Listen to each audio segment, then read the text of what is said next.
दोस्तों आज हम भारत की अर्थव्यवस्था के सबसे बड़े सवाल पर बात करने वाले हैं। रुपया आखिर इतनी बुरी तरह से क्यों गिर रहा है। जैसा कि आप लोगों ने सुना होगा, भारतीय रुपया अपने इतिहास के सबसे कमजोर स्तर पर चल रहा है, 90 के पार। और जैसे ही रुपया गिरता है, सोशल मीडिया पर एक ही सवाल उठता है, जब मोदी जी प्रधानमंत्री बने थे तब तो $1 सिर्फ 58 रुपए था, तो फिर आज 90 के पार कैसे हुआ? क्योंकि साल 2014 से पहले खुद मोदी जी ने यही सवाल देश के सरकार से पूछा था कि रुपया क्यों गिर रहा है। पहले आप ये वीडियो देखिए। ये ऐसे नहीं होता मित्रों, मैं शासन में बैठा हूं, मुझे मालूम है इस प्रकार से रुपया इतनी तेजी से गिर नहीं सकता। अरे ये नेपाल का रुपया नहीं गिरता है, बांग्लादेश की करेंसी नहीं गिरती है, पाकिस्तान की करेंसी नहीं गिरती, श्रीलंका की करेंसी नहीं गिरती। क्या कारण है हिंदुस्तान का रुपया पतला होता जा रहा है? ये जवाब देना पड़ेगा आपको, देश आपसे जवाब मांग रहा है। तो देख ले वीडियो। अब यही सवाल देश की जनता मोदी जी से पूछ रहे हैं। वैसे दोस्तों आज मेरी वॉइस थोड़ी हेवी लग सकती है क्योंकि गले पर थोड़ा स्ट्रेन है, लेकिन चिंता मत कीजिए, कंटेंट 100% क्लियर और पावरफुल रहेगा। अब आते हैं असली मुद्दे पर। तो क्या रुपया कमजोर होना सिर्फ सरकार की नीतियों का असर है, या दुनिया में कुछ बड़ा चल रहा है जिसकी वजह से रुपया दबाव में है? और सबसे बड़ा सवाल तो ये है, रुपया गिरने से जनता के जेब पर क्या असर पड़ेगा, सोचिए जरा। ये सब कुछ देखेंगे इस वीडियो में, तो बिना स्किप किए वीडियो को एंड तक जरूर देखिए और समझिए रुपया क्यों गिर रहा है। तो वीडियो में आगे बढ़ने से पहले आपसे एक छोटा सा रिक्वेस्ट है, जल्दी से वीडियो को लाइक कर दीजिए और चैनल को सब्सक्राइब करके बेल आइकन जरूर ऑन कर लीजिए ताकि अगला वीडियो मिस ना हो। चलिए सबसे पहले टाइम ट्रेवल करते 26 मई 2014 पर आते हैं। जिस दिन नरेंद्र मोदी पहली बार प्रधानमंत्री बने, उस दिन 1 USD 58.6 रुपए के बराबर था। हाँ सही सुना आपने, 58.6 रुपए के बराबर। उस समय लोगों को लगा अब मोदी आए हैं तो रुपया मजबूत होगा और देश भी तेजी से बढ़ेगा, क्योंकि मोदी जी का नारा था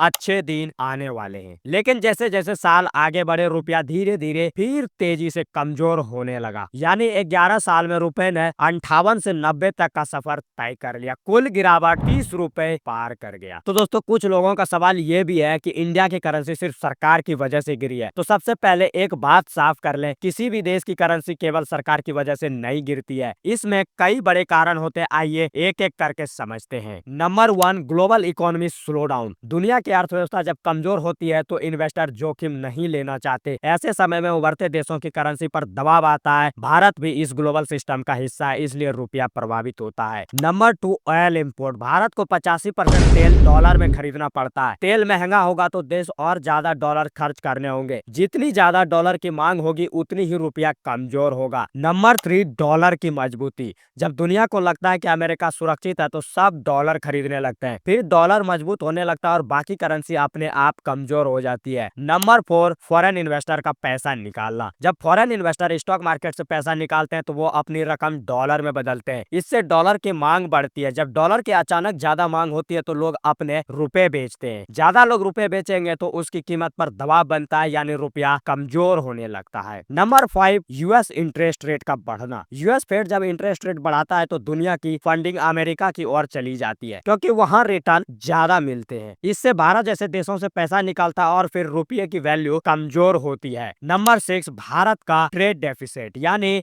इम्पोर्ट ग्रेटर देन एक्सपोर्ट। हम खरीदते ज्यादा और बेचते कम है, यानी डॉलर की जरूरत ज्यादा होती है। जितना ज्यादा देश को डॉलर चाहिए, रुपये की कीमत उतनी ही दबाव में आती है। Number 7, inflation gap. अगर हमारे देश में महंगाई तेज और अमेरिका में कम, तो लंबे समय में हमारी करेंसी की वैल्यू गिरती है। यह आर्थिक सिद्धांत है, इसे परचेसिंग पावर पैरिटी डिप्रिसिएशन भी कहते हैं। Number 8, current account deficit. CAD बताता है कि देश को बाहर से कितनी विदेशी मुद्रा लानी पड़ रही है। अगर सीएडी बढ़ा हुआ है तो डॉलर की जरूरत भी अधिक होती है। डॉलर की अधिक मांग रुपये पर सीधा दबाव बनाती है। Number 9, global crisis and geopolitical tension. युद्ध, तेल संकट, बैंकिंग क्राइसिस, सप्लाई चेन टूटना, ये सब दुनिया की करेंसी को हिलाते हैं। ऐसे समय में इन्वेस्टर जोखिम वाले देशों से पैसा निकालते हैं, जिसका नुकसान सबसे पहले उनकी करेंसी को होता है। भारत की करेंसी भी इससे बच नहीं पाती। दोस्तों फिलहाल खबरों में यह भी चल रहा है कि 2025 में रुपये का हाल ऐसा हो रहा है कि वो वो सिर्फ डॉलर से नहीं बल्कि एशिया के अपने ही साथियों की तुलना में पीछे रह गया। जहां कुछ एशियाई मुद्राएं जैसे इंडोनेशिया का रुपया, सिंगापुर का सिंगापुर डॉलर और चीन का युआन इस साल बेहतर स्थिति में रही, लेकिन INR इस साल डॉलर के मुकाबले लगभग 5% तक गिर चुका और 90 रुपए प्रति डॉलर के आसपास पहुंच गया। इस वजह से 2025 में INR को एशिया के सबसे खराब प्रदर्शन करने वाली मुद्रा, roast performing currency in Asia कहा गया। अब एक और सबसे बड़ा सवाल है,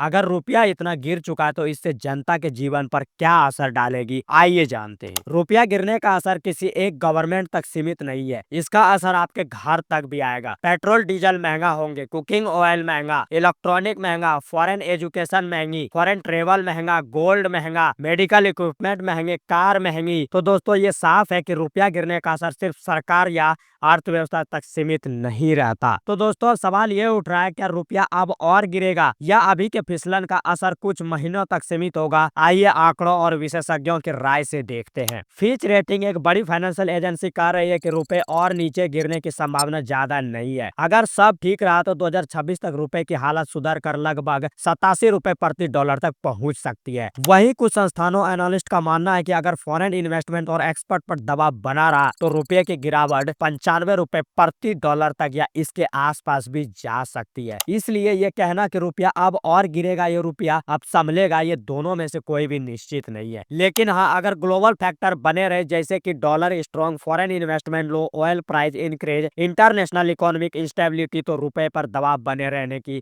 संभावना है। और अगर कुछ ऐसा हो जाए जैसे फॉरेन इन्वेस्टमेंट वापस आए, एक्सपोर्ट सुधरे, ग्लोबल डॉलर इंडेक्स गिरा तो रुपये को रिकवरी मिल सकती है। तो दोस्तों ये थी पूरी कहानी, रुपया क्यों गिर रहा और इसका असर हम सब पर कैसे पड़ता है। आपको लगता है कि रुपये की हालत सुधरेगी या और गिर जाएगी? नीचे कमेंट में अपनी राय जरूर बताइए। अगर आपको वीडियो पसंद आए तो लाइक कीजिए, अपने दोस्तों को शेयर कीजिए और चैनल को सब्सक्राइब जरूर कर लें। मिलते हैं नेक्स्ट वीडियो में, तब तक के लिए जय हिंद।